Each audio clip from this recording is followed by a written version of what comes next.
So let's go ahead and pull up a fresh document here. And if you scroll down, you'll see that this button down here says Upload Story, and it allows you to upload your entire document at one time. Now, the only thing you have to note is that the uploader currently only supports .doc and .docx formats. So if you're in a funny format like PDF or something, this will not work, unfortunately. Now, all you have to do is click Upload Story, and then select your novel from your files. So Your Amazing Novel, open. And if everything goes correctly, it should just take a second. So there you have it. Now your entire manuscript is ready in the chapter splitter. Now, the other recommendation I would have is that if you're going with this route, to make sure you, ahead of time, put all of the chapter headings in your document, because it'll make the next step much easier. As you can see, you can name your chapters right directly in the chapter splitter, so there's no need to go back to the chapter toolbar afterwards and rename them. So let's just go ahead and type in chapter 1 and then click enter. So now there's two different ways you can do this. You can either simply scroll through like so until you find your chapter headings, or wherever you've made the breaks. So there it is. And then you just click and split your document, chapter 2. Otherwise, you can use the Command Find feature to make this a lot faster. So we'll just make it pop up there. And as you can see, I've already typed chapter in, so just click enter. And then we just search for each instance where that pops up. So we're already at chapter 3, chapter 3, and enter, and then again, and we go straight down to chapter 4.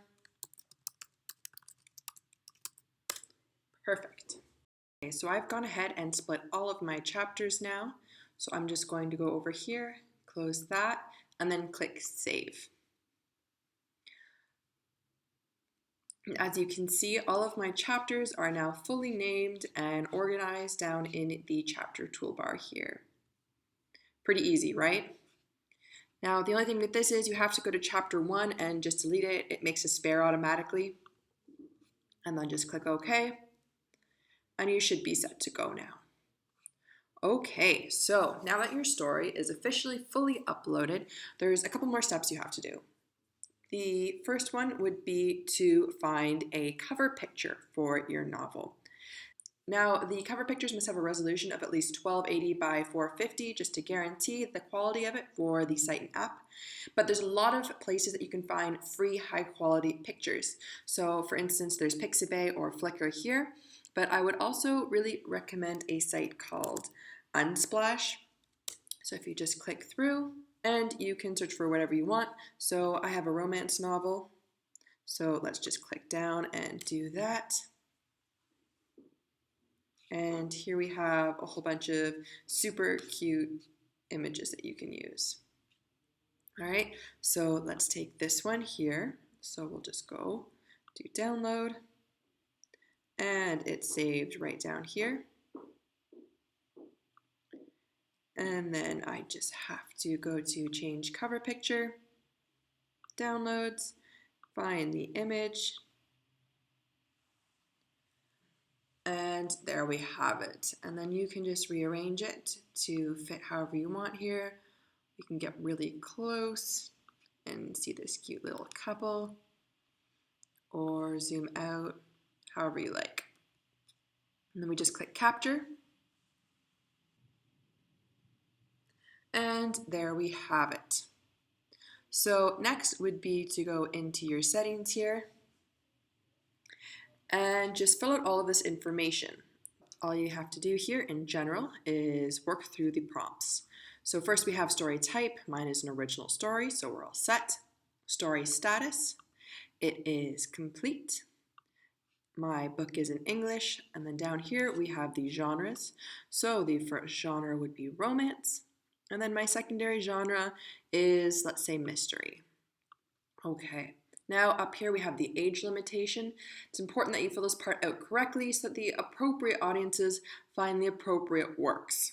So I'm going to go up here and click 16 plus, Okay, now at the bottom here is perhaps the most important part. This is where you're going to put the teaser for your book and the blurb for your book.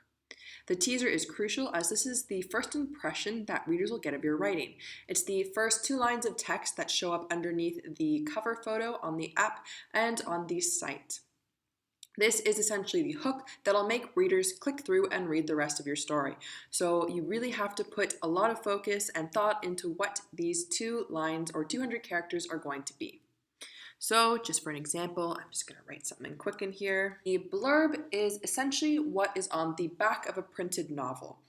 So this is the second opportunity you have to entice readers to read your entire book. So I'm just going to paste something in there. Perfect. So we're all set to go. So let's just go back up to the top and move on to the next category, which is tags. Now, tags are important because it'll make your story pop up when people search for certain categories.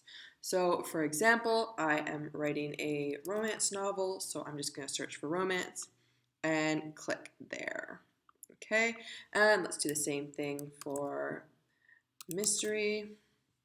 And there we have it. So now anytime someone types in romance or mystery in the search bar, my novel could pop up as a potential romance or mystery book that they might be interested in reading.